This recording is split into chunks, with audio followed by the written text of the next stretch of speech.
So ég heiti Sigríður Kristinsdóttir. My name is Sigríður Kristinsdóttir. I'm so used to having foreigner learning Icelandic, I just keep speaking Icelandic all the time, despite if you want to learn the language or not, but I will speak in English now. I've been teaching Icelandic as a second language for about 20 years. And I really highly appreciate all these wonderful people that brought you here. We really need you, the language lovers, for our language. And isn't it 30 years ago? Yeah, 13 years ago, I got this interesting task to step in for a person that was trying to learn Icelandic in 1 week time. And that's this guy. So, hello. Just making sure that everyone can hear me okay. I've got a very quiet voice, so I'll try and speak up myself. I'm very happy to be here today in Iceland. I've been here several times, and this is the first time that I'm having the opportunity to speak here in Hörpu. So thank you to Alex and to Richard and to everyone behind the Polyglot conference for making this possible. Thank you to Siri. I'm sure we'll have a wonderful conversation together. Thank you to you for coming and for your questions, because we'll open up the floor after we've spoken. So if you have any questions, please don't be shy. And just to present myself very briefly, yes, I'm the guy from that program that some of you will have seen. But more interestingly, I'm a writer, essayist, novelist, and translator. I've translated poetry by the Australian poet Les Murray, who's the Nobel Prize candidate in literature from Australia. I've translated his work into French, so I'm his French translator. And I've written so many books. We'll talk about those in the second part of this conversation, but the first part of the conversation will be about Icelandic and our experience of Icelandic. So, Siri, please.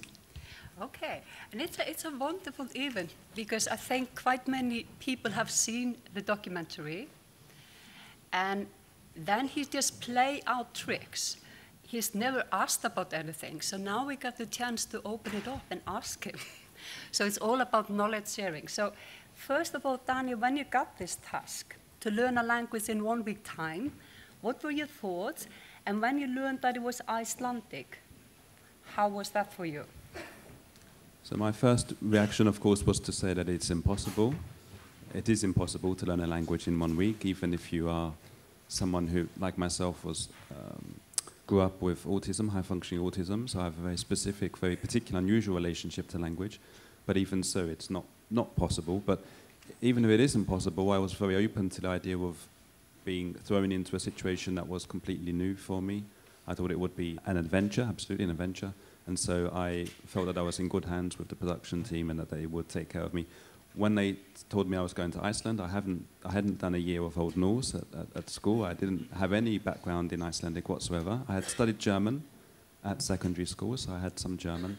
And English is the language I was raised in. But still, it was both exciting, of course, because Icelandic is, for people from the West, we have this idea of Icelandic as the language of the sagas. And I very quickly understood that Iceland is also the country that loves books and literature. You have wonderful writers here. And so I felt, as someone who has always loved books and literature, we'll talk about that in the second part of our conversation, but I immediately felt this is going to be a wonderful experience. I'm going to just go into it and see what comes out. Okay. So and what was your reaction? Because this is a dialogue. I'm no longer the teacher. He has the right to speak. Yes. Yeah, okay. Yeah, like you said, come on. So basically, when I'm teaching Icelandic as a second language, I really start out breaking down the myth. It's impossible to learn the language. Otherwise, come on, why are you doing it? And yeah, so it doesn't help you. So I really are all into that. And there are plenty of things adding to why it is impossible. It's not impossible. The myth why it is impossible. I think also if you think about language, it's about power. We were ruled by the Danes. The Danes were living here maybe all their life without speaking a word in Icelandic. But they didn't want to. They were not trying to. It was a power game. We stepped up and we spoke Danish. In better household on Sundays, they were speaking Danish in Iceland. So that could be one thing. And of course, like Vigdís was saying, it is a little dinosaur of a language, so we kept all the inflections. But people like you and the people like Ulvar attracts in the summer course, they love this, all this inflection. They're like in a Disneyland of languages. Yeah. So they're having a great fun. And I have been so fortunate to see quite many people come and having a wonderful time with Icelandic. But the time limit, 1 week, that's just impossible. And maybe that's the reason I was not stressed at all. Come on, he's giving an impossible task, no problem to participate in that because it can't be accomplished anyway. So we have nothing to lose. So I was not stressed. I was really interested because I had been teaching Icelandic as a second language, and I was really curious to know what is happening in people's mind and what is not happening. Why is he moving on and this one is stuck there? And I just wanted to go in there and find it out. So I went to Edinburgh to study applied linguistics. And it was the year after I came, and I was always trying to sort out different methods and stuff. And when I got this task, and I didn't have a chance to meet him on day one. It was not the whole week we got together. I think we met on Thursday night, and he had been studying on his own Monday, Tuesday, Wednesday, and I thought that was some kind of method and theory, and he was supposed to do something on his own, and I was going to step in. Yeah, but that wasn't the case, was it? So maybe if I ask you, when I was not with you in the very beginning, what were you doing and how did you go about it and what was this method about? Yeah, well, it was not so much method as madness, yeah. But the production team wanted me to go to Iceland, but they didn't have enough money to take me for the whole week in Iceland, so I was in fact in Iceland for 3 days with you. And so for the other days they sent me some books to learn Icelandic. And as anyone knows, here you can't learn a language from a book, and particularly as they were very small, like a pocket dictionary and like a pocket phrase book. It was enough for me to get going with, to begin with, because that's all I had. And so I was just learning how to recognize words that did look a little bit like words from English, from German, and so on. And then seeing how the words change in a sentence. So the beginnings of grammar, see how a word at the beginning of a sentence is often shorter in Icelandic, and at the end of a sentence it becomes longer because it's doing more stuff. And stuff like this. So I'm just trying to get... But did you hear it? No, I didn't hear it at all. For the first 3 or 4 days I didn't hear it at all. And so that was the hardest part of the experience for me, coming to Iceland and then having to try to speak it, pronounce it more or less correctly, and also to be able to understand what we were saying to each other. But what really made it possible was that I arrived in Iceland, I met Siri for the first time, and after about 5 minutes, she turned to the person who was behind the film production, and she said to him, "This is going to be possible." And it was just like such wonderful chemistry between us immediately that for me it's all about emotion. Language learning is all about emotion. If you don't have the right emotion, then I just can't learn. For me, it's a very emotive experience. So as soon as I came to Iceland, I felt I was in this wonderful company and with a wonderful teacher, who has become a very close friend. She sang at my wedding 2 years ago in Icelandic. So you can order me. Yeah. So this was the beginning of something very special, far beyond the idea of learning a language as quickly as you can. It was much more than that, much more special than that, and that was what made it possible. And it was quite interesting because I've been waiting to meet him, and I thought there was some learning method going on, and I was stepping in, and then I met the crew, and I was like, how many minutes do we have here? But they're like, where is the best restaurant in Reykjavík? They were not thinking about him learning a language. And I was like, okay, we have to eat and stuff, and we did that. And then the day after, and the day after, they were constantly driving around, cruising this wonderful country, because they needed pictures in the documentary to have images for the way Daniel senses the numbers. So he has a really nice way to learn through his eyes, and I get car sick reading in a car. So the first day we were stepping in there, we had this nice little children's book, and I never read in a cab, but this was so interesting, and I was all into it. And then at the first step, I was just throwing up. So I heard, and I didn't even know there was a rumor going on that it was not for real, that he had to have longer time or whatever. Yeah, it wasn't even a week. That's the thing. It was shorter. But we was really focused, and it was quite much fun. And another thing that was a bit interesting, I was more naive than it. I mean, it was a documentary, and I was like, yeah. So I said, yeah, this would be no problem, and he's so good. Like, just after a few minutes, when I met him, I said, come on. It's like, I'm not going to worry about it. He's way beyond what you can expect a person to be in such a short time. But that was not my line in the documentary. They wanted me to be the hysterical teacher getting this impossible. I was like, and actually, I'm not watching this every day, and I haven't seen it for years, but I saw a glimpse of it the other day. And they managed to cut it the way that I'm a bit stressed. It's also introduced. Now the teacher is so stressed about it or something, and I'm saying a sentence out of a context. So of course, they find a way to make me play the role I was supposed to play. But from day one, we just had fun. And actually, I can tell, and I've been highly appreciated that all this material that you have been doing for the last year is available on the web. I found out when I met them in January. So this has been my hobby when I have an extra time to look at your conferences. And the sharing of knowledge, it's like, I think for everyone learning or teaching a language, you're always trying to improve it, and what is your way, and maybe like, how you're supposed to live your life. You think it's like the way or the method, but we found out, of course, we are wonderfully different. And it's so nice to have access of all these different sharings. And I know Daniel maybe has a different capacity than we have. For example, maybe when you sense the sound of the language, you gave me an insight that I never thought about. I've been a native speaker of Icelandic, but the way you approach it, can you remember the H-N and the H-R words? Yeah. Yes. So, for example, one of the ways that I go inside a language is that I'm trying to sense how sound and meaning relate within the language.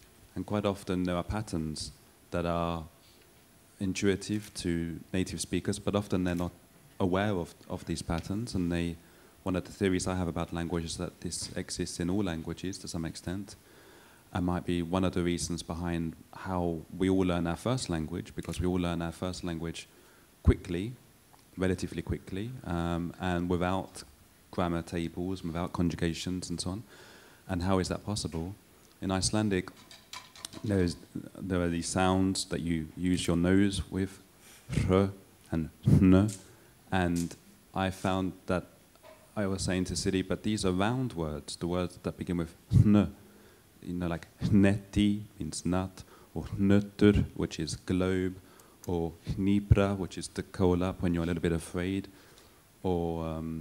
yeah, and we got it like here, hneta, yeah, and hnefi, and like your knee. It's a funny sound. You will love to do it. It's an unvoiced N.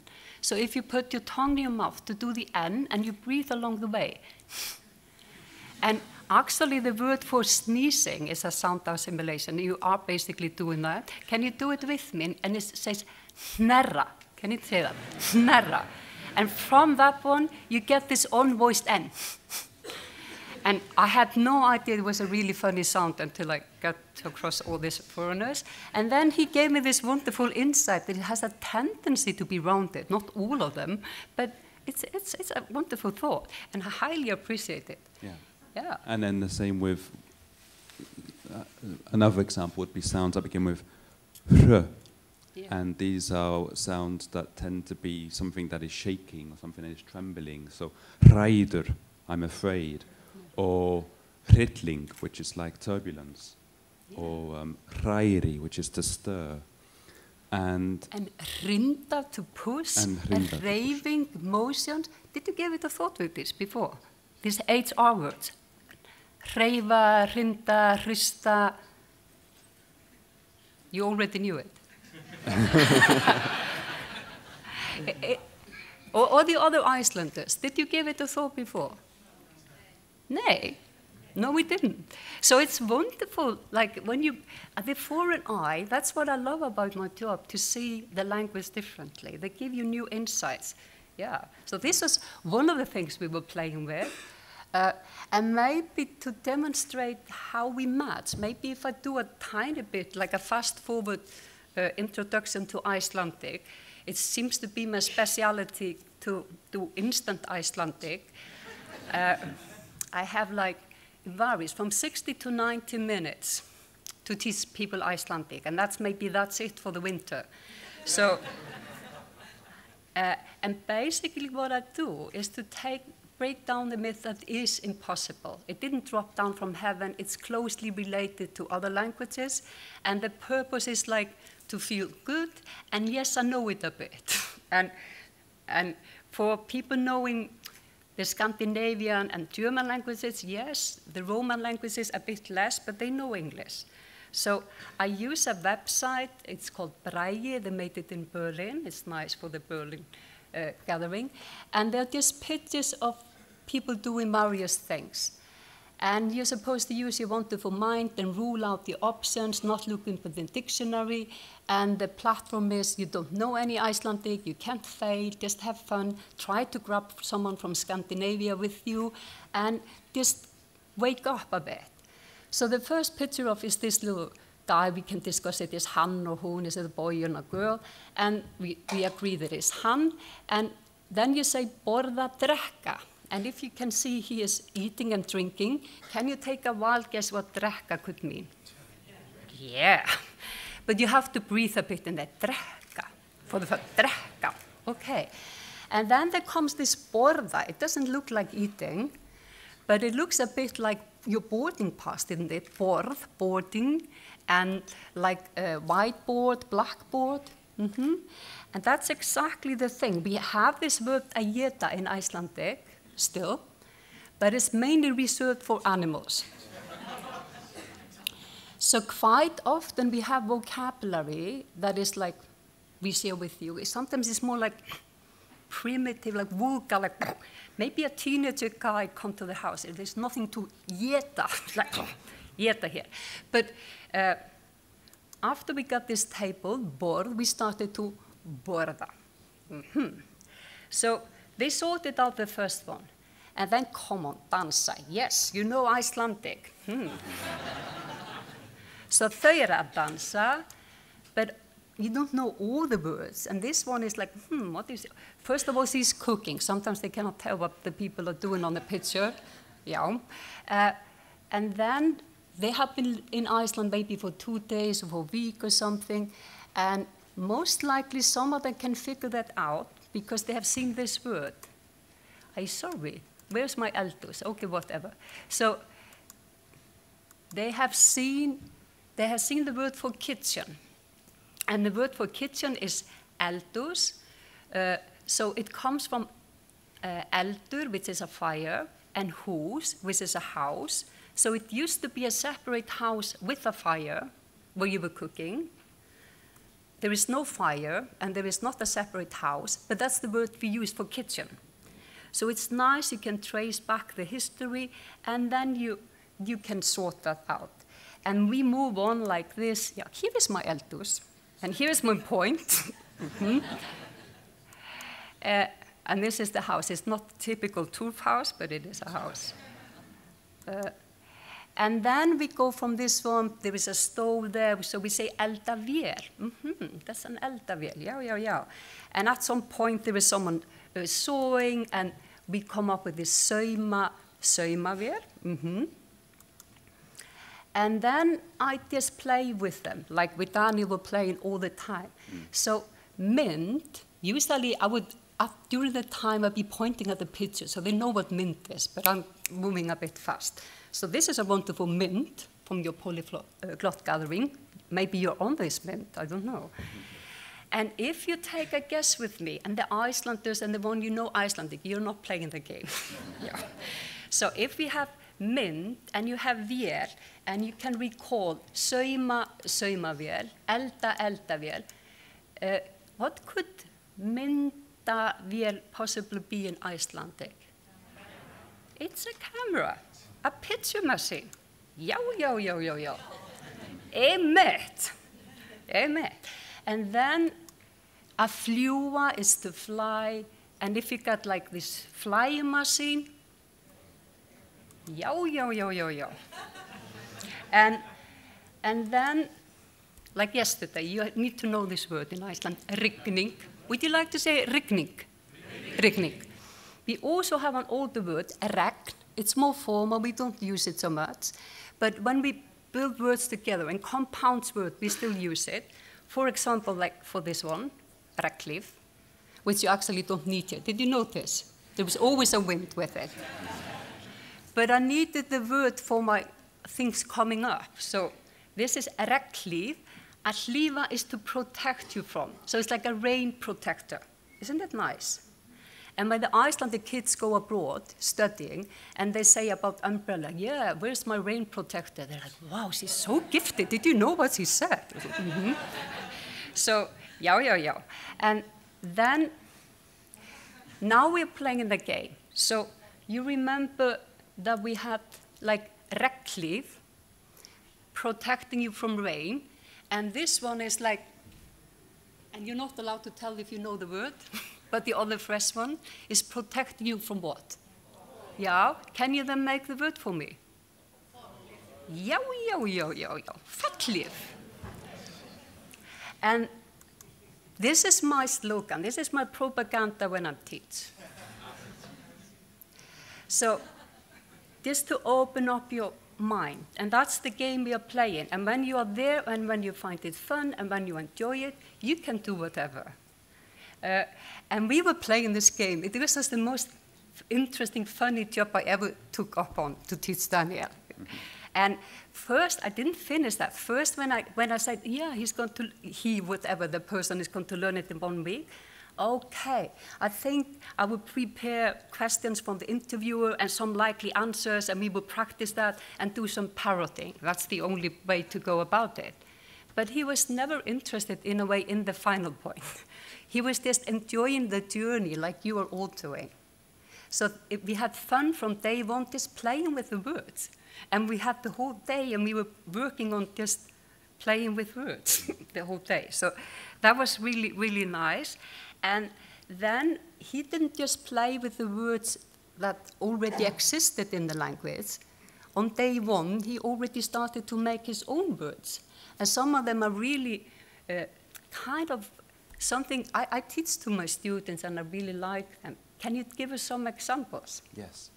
So, for example, well, just to develop slightly what you were saying and what Vigdís was saying as well about Icelandic, what makes Icelandic so special is it's such a picturesque language, it's such a image-rich language. And so for me, as someone who thinks visually, I'm a very visual thinker, so it was wonderful to find this language where words are pictures, as we've been showing you. And one of the words that I just came up with spontaneously in our first conversation was other foss, which is literally, it means a word waterfall.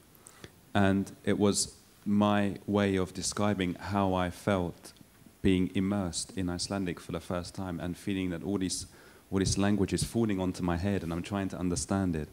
And it can be an agreeable experience, it can be a disagreeable experience as well, depending on how you feel about it at a particular moment. But so this was one example. Yeah. Would you like to close a minute? If you don't speak Icelandic, we can give you some orðafos. Yeah. So you close your eyes for a second. Góðan daginn, hvað segir gott? Rosalega gaman að sjá þig. Nú ert á Íslandi. Já, talar íslensku, talar ekki íslensku. Hvert að fara? Ha? Wasn't this? Did you understand everything? So, and you know it in every language. It's just like, it's falling. And that's wonderful. There was another one we really liked. Do you remember, like, almost you're growing the words? Yeah. I was also with the impression that in Iceland, the words are, again, as Vigdís was saying, the words are homegrown. They're not imported from Latin and these other languages, they're homegrown. So I was thinking of Icelanders as like orða bændur, orða bóndi. So these word farmers. Yeah. And actually, I thought that's also another aspect of Daniel's approach maybe to everything.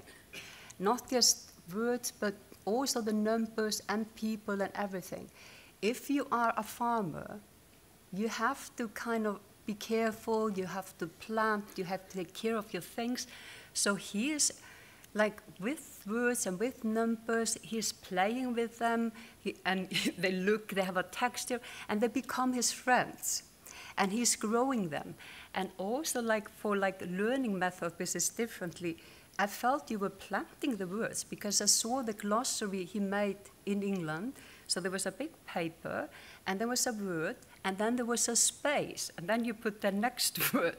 So for your eyes, like a plant, you can't have them too tight together because you can't see them.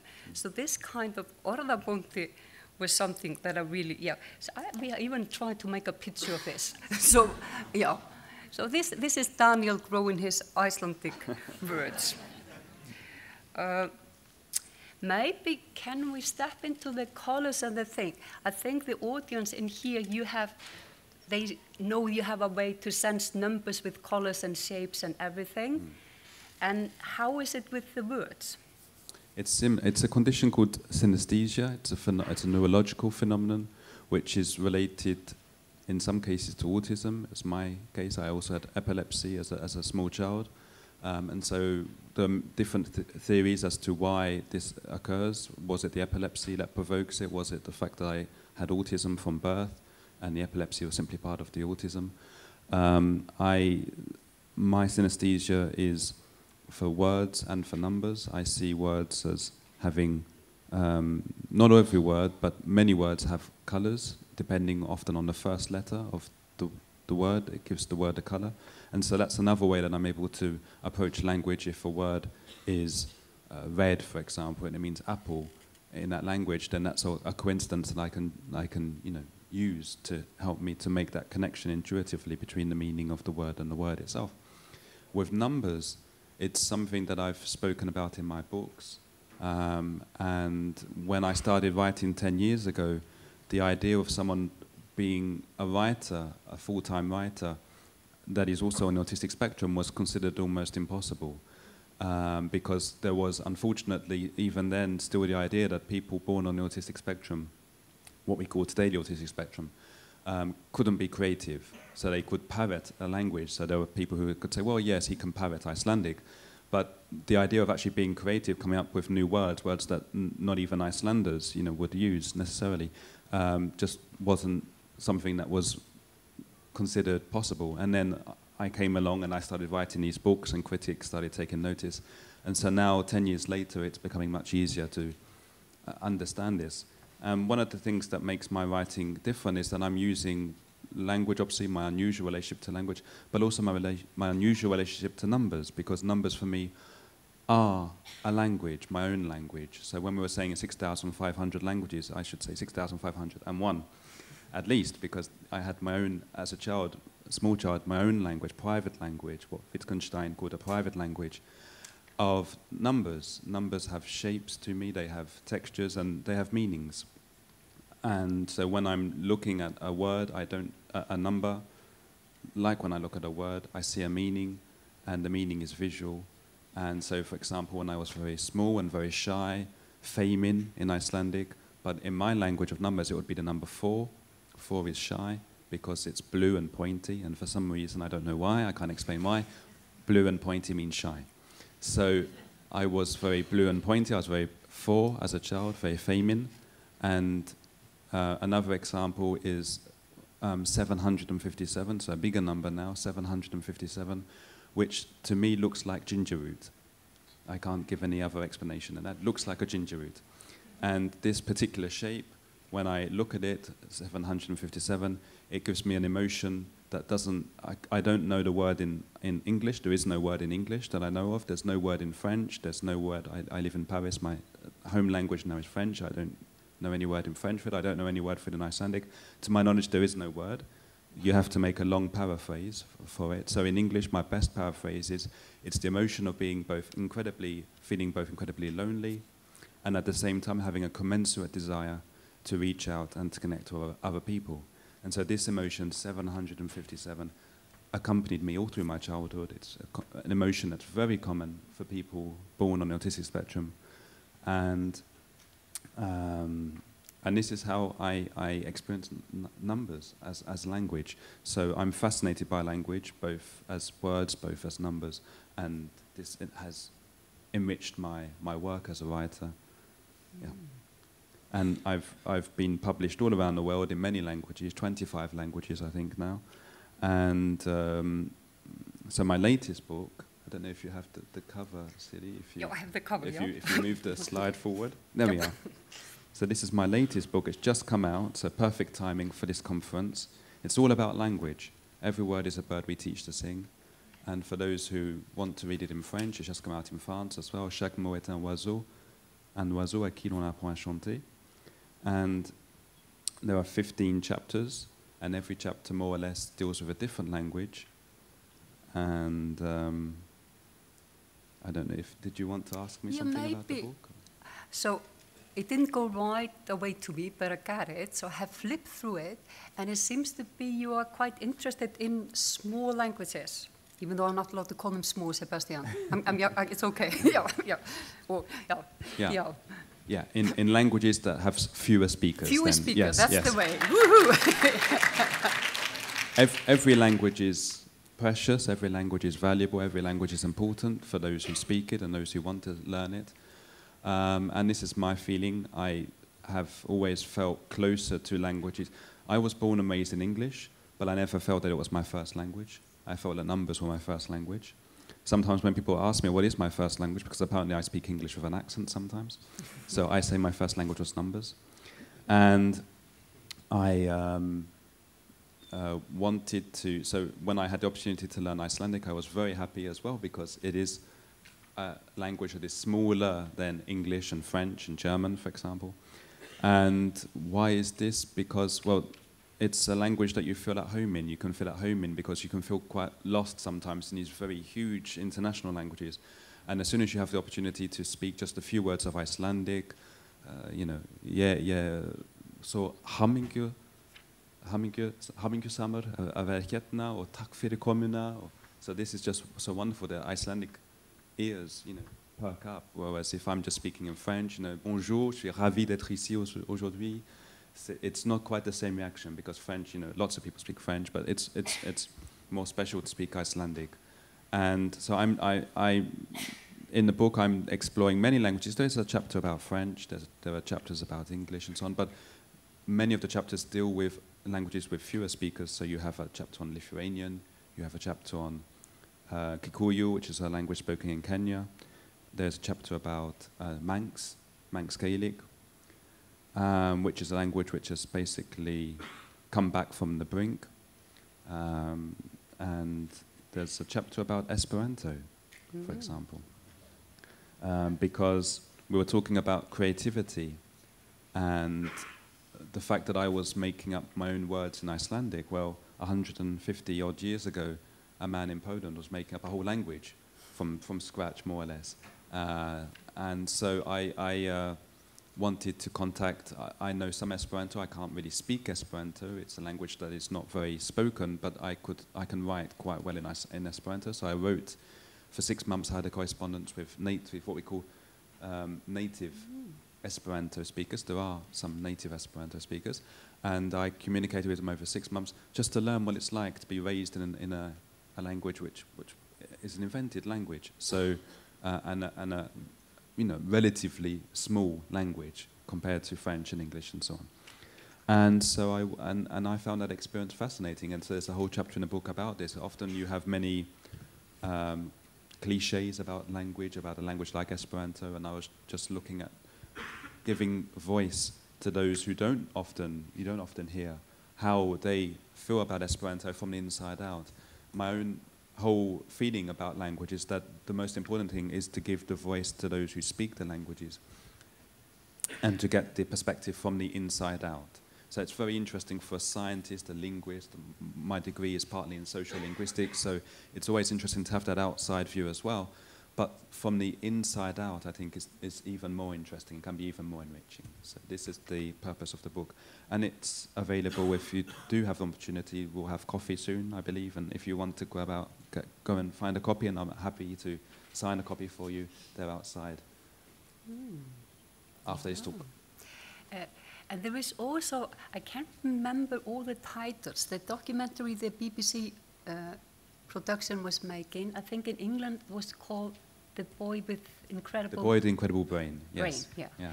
But in US, it was a different... Rain Man. Rain Man, citing Rain Man. Yeah. And in French, there was something... L'homme ordinateur. Yeah. The human computer.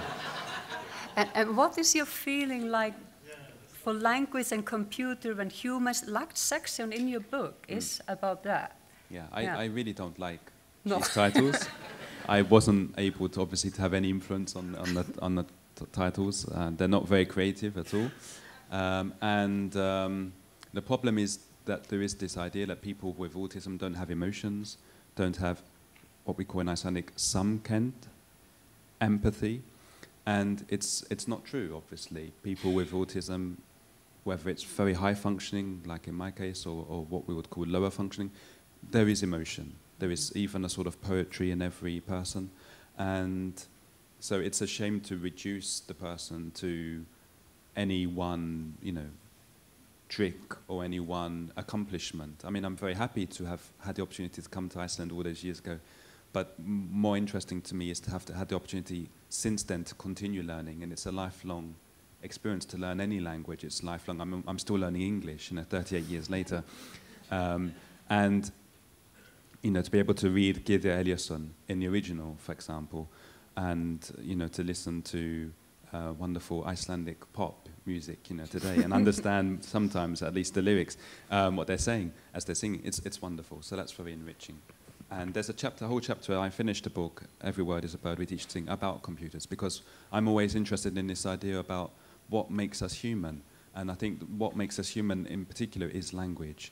Because computers are getting so quick now, and this is one of the reasons why I'm not a computer, because I can talk to you, I can say the definition of language is to be able to say sentences that have never been spoken before, and to understand sentences that have never been spoken before.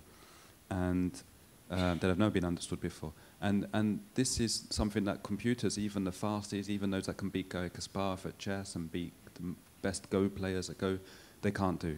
They're lousy at conversation. What we call chatbots are doing what some people assumed I was doing with Icelandic. They're just parroting. They're just repeating back what other people have said to them in the past, but then completely unable to create their own responses.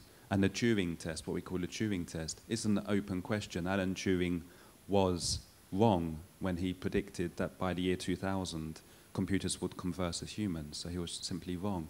And what is interesting about that is to know why he was wrong. And one of the reasons is that we assumed at the time that Alan Turing was working, such a brilliant scientist, is that the human brain is a computer, and that language is therefore a sort of code. And we now know that language isn't a code and comparable to a computer code, and the human brain is not a computer. The human brain changes all through our lifetimes. It's the reason why as a child I could not speak very well, I could not look people in the eyes, and today I speak several languages, I travel around the world, I have an international career, I win prizes for my writing and so on. This is a transformation that words and language make possible. What makes language so special is that it's always transforming our reality, not the physical reality so much, obviously the chairs and so on, but the social reality, which is what matters to us humans much more importantly. It's the social reality, and every time that you open your mouth and you're expressing yourself in whatever language it is, you are negotiating with the other person what it is you're meaning, what it is you're saying, what it is you're trying to say, what it is that's important. And it might be a political debate between Hillary Clinton and Donald Trump. It might be just a conversation in a pub. But at every moment, what you're saying is having an effect, having an impact on the other person and on the sense of social reality that surrounds us. So this is something that computers which have no bodies, which have no social interaction, which have no interest for the moment. I mean, maybe one day we'll find a way of giving them that way of creating some kind of empathy like human beings, but until we do, they'll just continue parroting, and we'll continue doing what we do best, which is to use language. Mm-hmm. Wow. Yeah. I was not so sure about the time frame because, yeah, is the question time perfect? It's a perfect time for questions. Yeah. Emmett, so you will be in charge, yeah? Thank you very much. I'm sure you've all got lots of questions to ask. So I will pass it to a volunteer now to... It's a wonderful number. Yeah. It's a beautiful number that came up, 1121. Yeah, for the questions. Hello, Daniel. Hello, Siri. Thanks for the talk. Very, very interesting. I have a very practical question because I've spent the last 3 months grappling with Icelandic, not very successfully. How did you go about learning how to decline words? Did you go at it holistically, just learning chunks of sentences and then trying to reproduce similar patterns, or did you learn declension tables? I wasn't using tables at all because I'm terrible with tables and I forget very easily with rules. Anytime anyone tries to explain me rules of anything, I forget immediately. So what I'm doing is taking sentences from literature, from Siri, from my many Icelandic friends, and I'm seeing how the sentence looks, how it sounds, how it feels synesthetically in some way as well. And then I'm substituting words that belong to the same category, so the same gender, for example, behave the same way, and making new sentences. And this is my approach. It's not necessarily the only approach, but it's what works for me. I'm interested in that too. Can I ask something? Yes, please. So I was wondering about the colors because, I mean, I use whatever is of help. So the cases, I do nominative, accusative, I'm trying to do like, when you're thinking, you say, yeah, you're active, and then when you're tolerating something, what was this? Yeah, like this something, and like mér finnst, me find this like here, but I'm basically doing this for now, and then I'm doing the colors.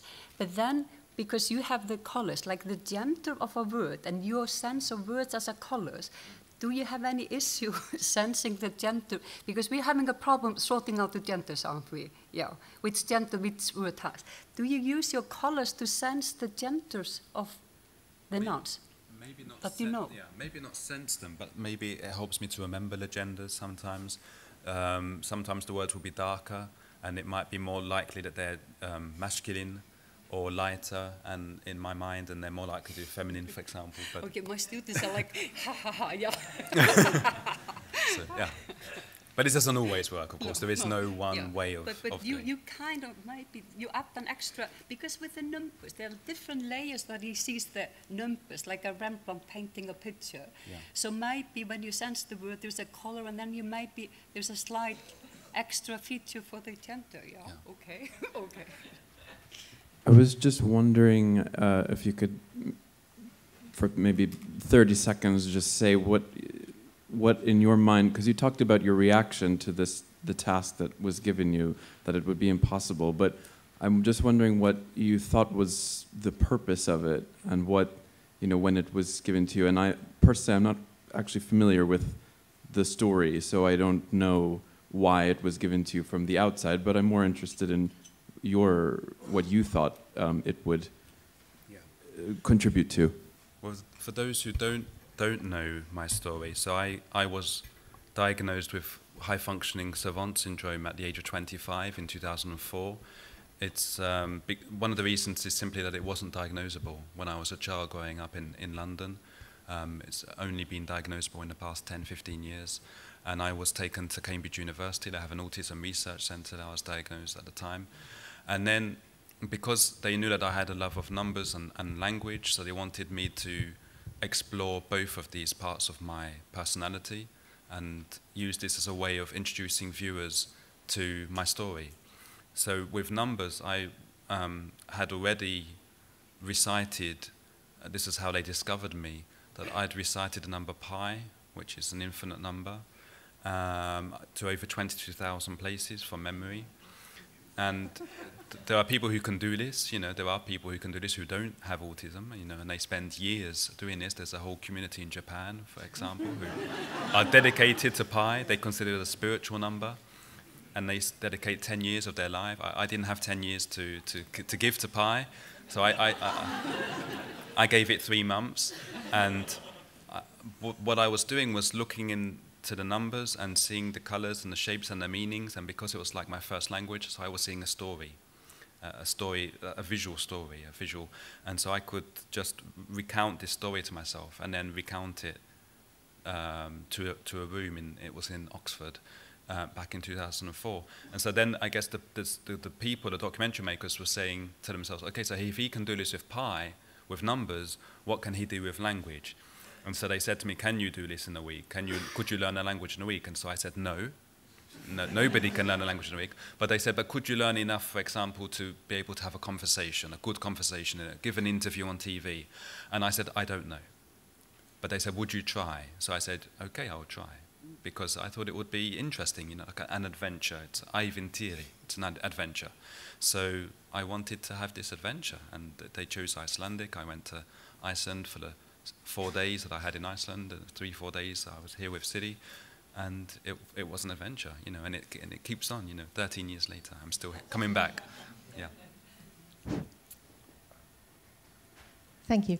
Linked to that, Daniel, I became very curious, and I looked on Google at some of the things that you have been doing lately, and I understand you're traveling around the world, you're giving TED Talks, and I understand you're also raising money for research. Are you and your story, can you help others with autism and Asperger's syndrome that are not highly functional? Can you show them the path to a different kind of life? It's an excellent question. It's very difficult because autism is such a complex condition, and there are as many types of autism as there are people on the spectrum, so that what worked for me might not necessarily work for somebody else. But in my books, I mean, I've written 6, this is my 6th book now that's come out. 2 of them have come out in French, and this is the 4th that has come out in English. I'm exploring how my mind works, how other minds work. The people who speak Esperanto as a first language, you know, how does their mind work? What does it change in their life, how they perceive reality, how they perceive social reality? Or to speak a language like Kikuyu in Kenya, or Manx, Gaelic, you know. So, and with autism, it's the same. People on the autistic spectrum, they experience the world differently because the connections in the brain develop slightly differently from birth. And this gives them some social difficulties, but it can also give them compensations. You know, there are skills that we call savant skills that are all across the spectrum. And I've met savants who are wonderful musicians, artists, sculptors, poets, like Les Murray. I mentioned translating Les Murray, the Nobel Prize candidate. He has Asperger's syndrome, like myself. So, and one of his children is autistic.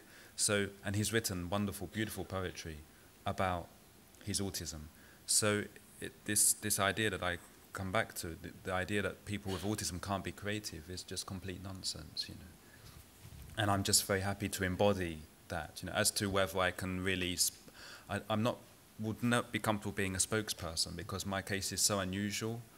I don't think I could represent anyone particularly well, you know. I don't represent even British people very well, or gay people very well, or French-speaking people very well, or Esperanto speaking people very well, or autistic. I just represent myself, you know. So, but I think that's what makes writers so special in today's day and age, when there is so much social media and rumour, gossiping and fake news and all this sort of stuff. Just have someone out there who's just speaking his own story and his own ideas and his own experiences, or her own experiences, because many wonderful writers are women, of course. That for me is, I think, the best I can give back to other people. What a lovely thought to finish. Thank you so much.